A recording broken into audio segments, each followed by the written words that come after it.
Amigos என் சேனலில் makeover series போட்டு ரொம்ப நாள் ஆன மாதிரி இருந்தது. ஸோ அதனால் ஒரு மேக்கோவர் சீரிஸ் தான். ஆல்ரெடி என் சேனலில் வந்து ஃப்ரிட்ஜ் மேக்னெட் செஞ்சு போட்டிருக்கேன், கார்ட்போர்டில் செஞ்சு போட்டிருக்கேன். அகெயின் இந்த வீடியோலையும் ஃப்ரிட்ஜ் மேக்னெட் தான் பார்க்க போகிறீங்க. பட் கார்ட்போர்டில் இல்லை, இந்த தடவை நான் கிளேயில் செஞ்சு போட்டிருக்கேன். ரொம்ப சிம்பிளாக இருக்கும். யார் வேணாலும் இந்த கிளே மேக்னெட்ஸ் வந்து செஞ்சிடலாம். இப்போதைக்கு வந்து கிளே மேக்னெட்ஸ் தான் வந்து ட்ரெண்டிங்கில் இருக்குது, ஹைப்பில் இருக்குது. ஆப்வியஸ்லி கிளே மேக்னெட்ஸில் வந்து ப்ரொஃபஷனல் லெவலில் பயங்கரமாக இருக்கும். பட் நான் வந்து ஒரு பிகினர் ஸ்டேஜில் பண்ணால் எப்படி சிம்பிள் அண்ட் ஈஸியாக ஃபியூ டிசைன்ஸ் பண்ணலாம் அப்படின்னு தான் இந்த வீடியோ நான் ஷேர் பண்ணிவிட்டு ஸ்கிப் பண்ணாமல் பாருங்கள். இதுக்கு பேசிக்காக கிட்ஸ் ப்ளே பண்ணுற கிளே மெட்டீரியல் தான் நான் எடுத்திருக்கேன். யூஸ்வலாக ப்ரொஃபஷ்னலாக பண்ணுறவங்க வந்து சைனா கிளே யூஸ் பண்ணி பண்ணுவாங்க.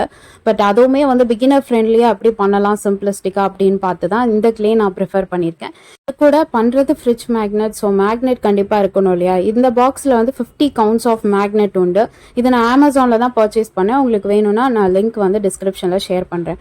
இப்போ வந்து நீங்கள் கிளேயில் வந்து நான் கொஞ்சம் போர்ஷன் எடுத்து இந்த மாதிரி நல்லா வந்து அதை ஸ்க்வாஷ் பண்ணி இது மாதிரி ரோல் பண்ணிக்கோங்க. கிளேயோட டெக்ஸ்சர் இனிஷியலாக எப்படி இருக்கும்னா கையிலலாம் ஒட்டும் ஒரு ரப்பர் டெக்ஸ்சரில் இருக்கும். ஸோ நீங்கள் வந்து எந்த அளவுக்கு கையில் ஸ்க்வாஷ் பண்ணி இது மாதிரி நல்லா மோல்ட் பண்ணுறீங்களோ அப்போ வந்து கிளே வந்து கையில் ஒட்டாமல் வரும். அதுதான் வந்து கரெக்ட் கன்சிஸ்டன்சி உங்கள் கிளேயை வந்து ஒரு ஆர்ட் ஃபார்மாக ட்ரான்ஸ்ஃபர் பண்ணுறதுக்கு. அண்டு இந்த மாதிரி கிட்டு கூடயே வந்து இந்த மாதிரி சில ஐட்டம்ஸ்லாம் வரும். ஸோ அது மாதிரி இல்லாதவங்க நீங்கள் வந்து ஸ்கேலை கூட நீங்கள் யூஸ் பண்ணிக்கலாம். ஜஸ்ட் அது வந்து என்ன பண்ணுவோம்னா கட் பண்ணுறதுக்கோ இல்லை ஏதாவது டெக்ஸ்சர் டிசைன் பண்ணுறதுக்கோ அதை யூஸ் பண்ணுவாங்க. ஃபர்ஸ்ட் டிசைனுக்கு வந்து கிளேவை நல்லா ரோல் பண்ணி இது மாதிரி சர்க்கிளாக ஃப்ளாட்டன் பண்ணி வச்சுட்டேன். இப்போது அதோட சைடு எட்ஜஸ் எல்லாம் வந்து ஒரு ட்ரையாங்கிள் ஷேப்புக்கு நான் கட் பண்ணி எடுத்துக்கிட்டேன். கட்டர் இல்லாதவங்க இது மாதிரி ஒரு ஸ்கேலில் கூட நீங்கள் வந்து கட் பண்ணி எடுத்துக்கலாம். நீங்கள் பார்த்தாலே தெரியும் கீழே வச்சுருக்க பேஸில் வந்து கிளே எந்த அளவுக்கு ஒட்டாமல் வருதோ ஸோ அந்த அளவுக்கு வந்து இது டெக்ஸ்சராக ஃபார்ம் பண்ணுற கரெக்டாக இருக்குன்னு அர்த்தம். இப்போ நான் லிஃப்ட் பண்ணும்போதே வந்து கிளே பதமாக வருதா, அப்போ வந்து கிளே வந்து கரெக்டாக நம்ம மோல்ட் பண்ணியிருக்கோம் அப்படின்னு அர்த்தம். நெக்ஸ்ட்டு வந்து அவங்க கொடுத்துருக்க டூலில் வந்து நான் இது மாதிரி சும்மா வந்து மேலே டிசைன்ஸ் போடுறேன். ஏன்னா வந்து இது ஒரு வேஃபர் மாதிரி டிசைன் நான் போட போகிறேன். ஸோ அந்த பிஸ்கெட் வேஃபருக்குன்ட்டு ஒரு டெக்ஸ்சர் இருக்கும் இல்லையா, அதை கொண்டு வர்றதுக்காக இது மாதிரி நான் டூல் கிட் வச்சு யூஸ் பண்ணுறேன். உங்ககிட்ட இந்த டூல் கிட் இல்லைனாலும் பரவாயில்ல, நீங்கள் ஜஸ்ட் நார்மலாக ஃப்ளாட்டன் பண்ணி விட்டாலே போதும். பிங்க் கலர் கிளே கொஞ்சம் போர்ஷன் எடுத்து இது மாதிரி நல்லா நீல் பண்ணி விடுறேன். ஸோ தட் அது வந்து அப்படியே லென்த்தாக வந்து மூவ் ஆகிட்டே வரும். இதெல்லாம் வந்து நம்ம சின்ன வயசில் பண்ணியிருக்கிறது தான். என்ன பண்ணுவோம்னா எரேசரை வச்சு இப்படி தேய்ச்சிட்டு இருப்போம். அதே மாதிரி தான் வந்து இப்போ இந்த கிளேயில் வந்து நான் ஃபார்ம் பண்ணுறேன். என்னை பொறுத்தவரை கிளே ஆர்ட் மட்டும்தான் வந்து ஒரு க்ரியேட்டிவ் மைண்டே இல்லாத பீப்புள் கூட ஈஸியாக அடாப்ட் ஆகி கற்றுக்கலாம். ஜஸ்ட் கைக்கு வந்ததை போட்டு பண்ணாவே போதும், ஏதோ ஒரு ஆர்ட் ஃபார்ம் வந்து ஃபைனலாக வந்துடும். ஸோ நீங்கள் ஒரு ஆர்ட் ஃபார்ம் கற்றுக்கணும் அப்படின்னு நினச்சிங்கன்னா கோ ஃபார் இட். கிளே வந்து அதில் பெஸ்ட் ஆப்ஷன் நான் சொல்லுவேன். அண்ட் ஃபைனலாக வந்து பாம்பு மாதிரி நல்லா நீளமாக பண்ணி விட்டதை வந்து இந்த மாதிரி வளைச்சி க்ளூ போட்டு ஸ்டிக் பண்ணிக்கோங்க. இந்த கிளே தானே சும்மா அப்படியே வச்சா ஒட்ட போது, இது எதுக்கு க்ளூ போட்டு ஸ்டிக் பண்ணணும் அப்படின்னு சில பேருக்கு அந்த தாட் உண்டு. தாட் பண்ணுற பீப்புளுக்கு வந்து இது ராங். கண்டிப்பாக வந்து க்ளூ வச்சு ஸ்டிக் பண்ணால் தான் வந்து அது ரொம்ப வருஷத்துக்கு கரெக்டாக அது மெயின்டைன் ஆகும். ஏன்னா நம்ம பண்ண போகிறது ஃப்ரிட்ஜ் மேக்னெட்.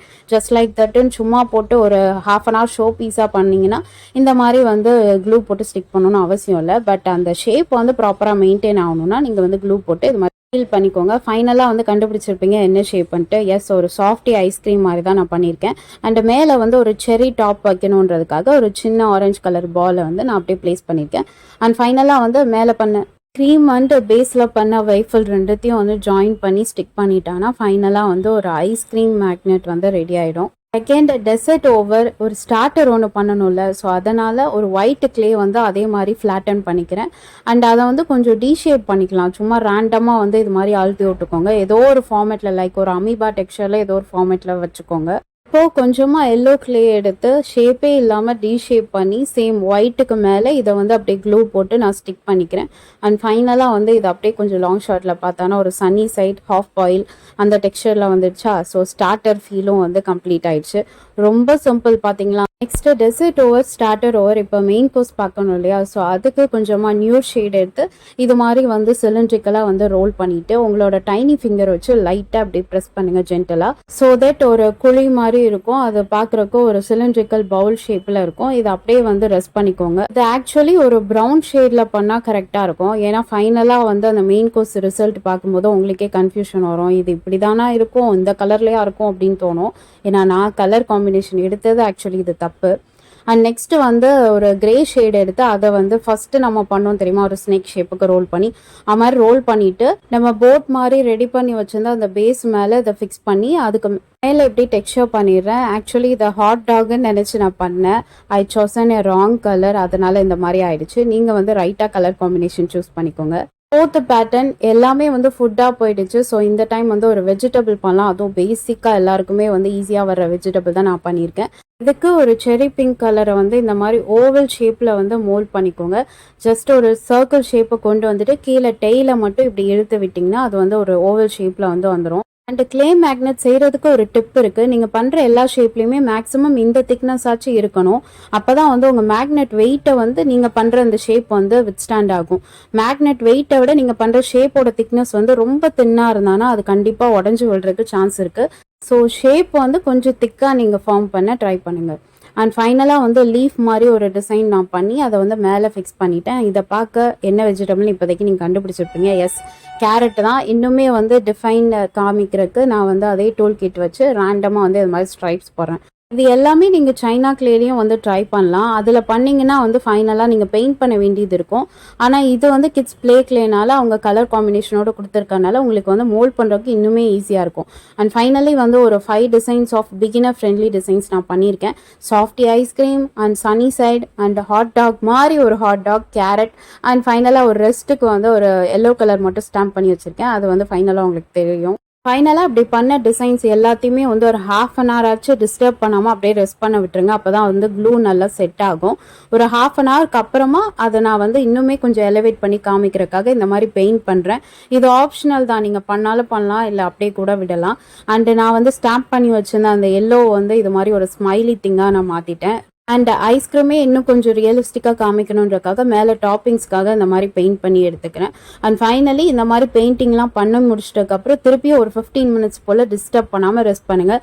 ஏன்னா நம்ம அதுக்கப்புறம் மேக்னெட் ஃபிக்ஸ் பண்ணும்போது பண்ணி வச்சிருக்க ஷேப்போ இல்லை பெயிண்ட்டோ எதுவும் டிஸ்டர்ப் ஆகாமல் பிரேக் ஆகாமல் வரணும்னா ஸோ அதுக்கு முன்னாடி அதை ரெஸ்ட் பண்ணுறது முக்கியம். அண்டு இதை வந்து க்ளூ கன் வச்சு ஸ்டிக் பண்ணலாம். நான் வந்து இந்த ஆல் ஃபிக்ஸ் வந்து வாங்கி வச்சுருக்கேன். இது வந்து சிமிலர் டு க்ளூ கன்னோட மெக்கானிசம் தான். க்ளூ கன் எடுத்து அதை ஃபிக்ஸ் பண்ணி ஆப்ரேட் பண்ணணுமா அப்படின்னு யோசிக்கிறவங்க இந்த மாதிரி ஒரு சிம்பிள் ஆல் ஃபிக்ஸ் வாங்கிட்டிங்கன்னா ரெண்டுமே வந்து ஈஸி ஸ்டிக்கபிள், உடனே வந்து பச்சக்குன்னு ஒட்டிக்கும். இப்போது இந்த மாதிரி மேக்னெட் வச்சு ஜஸ்ட் பேக்கில் வந்து க்ளூ அப்ளை பண்ணி நார்மலாக வந்து நம்ம ஸ்டிக் பண்ண போகிறோம். நான் ஏற்கனவே சொன்ன மாதிரி நீங்கள் பண்ண ஷேப் எல்லாமே வந்து ஓரளவுக்கு திக்னஸாக இருந்தால் தான் மேக்னெட் வெயிட்டை ஹோல்ட் பண்ணுறதுக்கு அது கரெக்டாக இருக்கும். ரொம்ப தின்னா பண்ணிட்டீங்க கண்டிப்பாக வந்து உடஞ்சிரும், ரொம்ப வருஷத்துக்கு இருக்காது.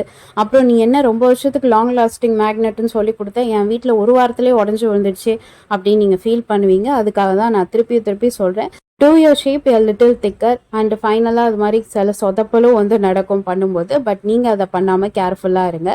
எல்லா மேக்னெட்டும் வந்து ஒட்டிட்ட அப்புறம் அட்லீஸ்ட் ஒரு 45 மினிட்ஸ் இல்லை 30 மினிட்ஸ் ஆச்சு ரெஸ்ட் பண்ண விடுங்க. அப்போ தான் வந்து அது நல்ல ஷேப் மோல்ட் ஆகி க்ளூ வந்து ஸ்ட்ராங்காக இருக்கும். நீங்கள் அது மாதிரி உடனே க்ளூ போட்டு உடனே ஃபிக்ஸ் ஆகிடுச்சு அப்படின்னு நினச்சிட்டு திருப்பியும் வந்து ஃப்ரிட்ஜில் நீங்கள் ஒட்டினா அதே ஒரு கொஞ்சம் நிமிஷத்தில் வந்து அது கீழே விழுந்துடும். ஸோ ஒரு மேக்ஸிமம் டைம் கொடுத்து கொஞ்சம் வந்து அதை காய விடுங்க. இவ்வளோ நேரம் ஆகுமா அதை செய்கிறதுக்குன்னு நினைப்பீங்க. ஷேப் வந்து சீக்கிரமாக செஞ்சு முடிச்சிடலாம். பட் அது ட்ரையாக இருக்குன்னு ஒரு டைம் கொடுக்கணும்ல. அப்போ தானே ரொம்ப வருஷத்துக்கு இது அப்படியே நான் செஞ்ச டிசைனுன்னு பீட்டிக்க முடியும். ஸோ அதனால தான் நான் சொல்கிறேன். அண்ட் ஃபைனலி என்னோடய ஃப்ரிட்ஜில் ஏற்கனவே நம்ம பண்ண கார்ட்போர்ட் மேக்னெட்ஸ்லாம் இருக்குது. அது கூட வந்து இந்த கிளே மேக்னெட்ஸும் வந்து நான் அப்படியே அங்கே டெக்கரேட் பண்ண போகிறேன். இந்த மேக்னெட்ஸ்லாம் எப்படி செஞ்சுருக்கேன் அப்படின்ற டீட்டெயில் வீடியோ கீழே டிஸ்கிரிப்ஷனில் நான் லிங்க் போடுறேன், போய் செக் அவுட் பண்ணி பாருங்கள். கூடவே நம்ம சேனலில் போட்டிருக்க எல்லா மேக்கோவர் சீரியஸோட லிங்க்கும் நான் போடுறேன், பார்த்துக்கோங்க. அண்ட் இந்த மாதிரி ஆர்டரில் வர ஸ்பூன் எல்லாம் சாப்பிட்டு சும்மா தூக்கி போடாமல் அதையும் இது மாதிரி க்ரியேட்டிவாக பெயிண்ட் பண்ணி நீங்கள் வந்து ஃப்ரிட்ஜ் மேக்னெட்டாக கன்வெர்ட் பண்ணலாம். இந்த கிறுக்குத்தனம்லாம் நான் பண்ண மாதிரி நீங்களும் அதை கிறுக்குத்தனத்தை பண்ணலாம். அதோட லிங்க்கும் வந்து கீழே நான் டேக் பண்ணுறேன். ஆல்சோ இது மாதிரி கேன்வஸ் போர்டில் நீங்கள் சும்மா பெயிண்ட் பண்ணி வாலில் அப்படியே ஃப்ரேம் பண்ணாமல் இது மாதிரி ஃப்ரிட்ஜ் மேக்னெட்டாக கூட கன்வெர்ட் பண்ணலாம். அதோட லிங்க்கும் நான் டிஸ்கிரிப்ஷனில் போடுறேன். எல்லா லிங்க்கும் சும்மா பார்த்துட்டு மட்டும் போகாமல் வீட்டில் சும்மா இருக்க டைம் வந்து இதை ட்ரை பண்ணி பாருங்கள். நான்லாம் வீட்டில் சும்மா இல்லை, ஃபுல் டைம் பிஸி, எனக்கு எவ்வளோ ஹெக்டிக் ஒர்க் இருக்குது தெரியுமா, இதெல்லாம் வேற நான் பண்ணிட்டு இருக்கணுமா அப்படின்னு நீங்கள் நினச்சிங்கன்னா ஓகே ஃபைன், எக்ஸ்பென்சிவாக காசு போட்டு நீங்களே ஃப்ரிட்ஜ் மேக்னெட் வாங்கி வச்சுக்கோங்க. அவ்வளோதான் நான் சொல்ல முடியும். இல்லை வீட்டில் கிட்ஸ் இருந்தானா அவங்களுக்கு இதை கற்றுக் கொடுத்து நீயே பண்ணுறா சொல்லும் அப்படின்னு சொல்லி அவங்களையாச்சும் மோட்டிவேட் பண்ணுங்கள். ஏதோ ஒன்று நான் ஷோராக சொல்வேன், எக்ஸ்பென்சிவாக நீங்கள் திங்ஸ் வாங்கி வீட்டை டெக்கார் பண்ணுறதை விட நீங்களே செஞ்சதை வச்சு டெக்கார் பண்ணும்போது அதோட ஃபீல் பார்க்கும்போதெல்லாம் வந்து ஒரு தனி கிளிம்ஸ் கொடுக்குங்க. அது வந்து ரசிச்சவங்களுக்கு தான் அது தெரியும். அண்ட் இந்த ஃப்ரிட்ஜை புதுசாக பார்க்குறவங்களுக்கு என்ன இது கசாமுசான்ட்டு ஒரு மாதிரி இருக்குது அப்படின்னு யோசிப்பீங்க. இந்த ஃப்ரிட்ஜ் வால்பேப்பருக்கு ஒரு கதை இருக்குது. அந்த லிங்க்கும் வந்து நான் டிஸ்கிரிப்ஷனில் போடுறேன். டைம் இருந்தால் போய் செக் அவுட் பண்ணி பாருங்கள். அண்ட் ஃபைனலாக நான் பண்ண cardboard things and canvas thing and spoon thing and இப்போ வந்து நம்ம பண்ண கிளே திங் எல்லாமே வந்து fridge magnet ready to show up. And நான் பண்ண இந்த எல்லா திங்ஸுமே வந்து ரொம்ப ப்ரொஃபஷ்னலிஸ்டிக் திங்ஸ்லாம் இல்லை. பேசிக்கான விஷயத்தை வச்சு எப்படி நீங்கள் வந்து ஃப்ரிட்ஜ் மேக்னெட்ஸ் வீட்லேயே நீங்கள் செய்யலாம் அப்படின்றது தான் நான் இதில் ஷேர் பண்ணியிருக்கேன். Beginner friendly. திருப்பியும் நான் சொல்கிறேன், இந்த மாதிரி ஒரு கிளே கிட் நீங்கள் வாங்கிட்டிங்கன்னா போதும், 100+ டிசைன்ஸ் நீங்களே வந்து க்ரியேட்டிவாக உங்களுக்கு தோணுனதெல்லாம் வச்சு செஞ்சிடலாம். ஸோ இதே மாதிரி இன்னும் நிறைய இன்ட்ரெஸ்டிங்கான மேக்கோவர் சீரிஸ் அண்ட் சம் ஒரு இன்ட்ரெஸ்டிங் வீடியோஸ்க்கு என் சேனலில் மறக்காமல் லைக் பண்ணுங்கள், ஷேர் பண்ணுங்கள், சப்ஸ்கிரைப் பண்ணுங்கள் அண்ட் மறக்காம பெல் ஐக்கானே ப்ரெஸ் பண்ணிக்கோங்க ஃபார் நோட்டிஃபிகேஷன். வீடியோஸ் ஃபுல்லாக இருந்தால் ஃபீட்பேக் சொல்லுங்கள். பாய்.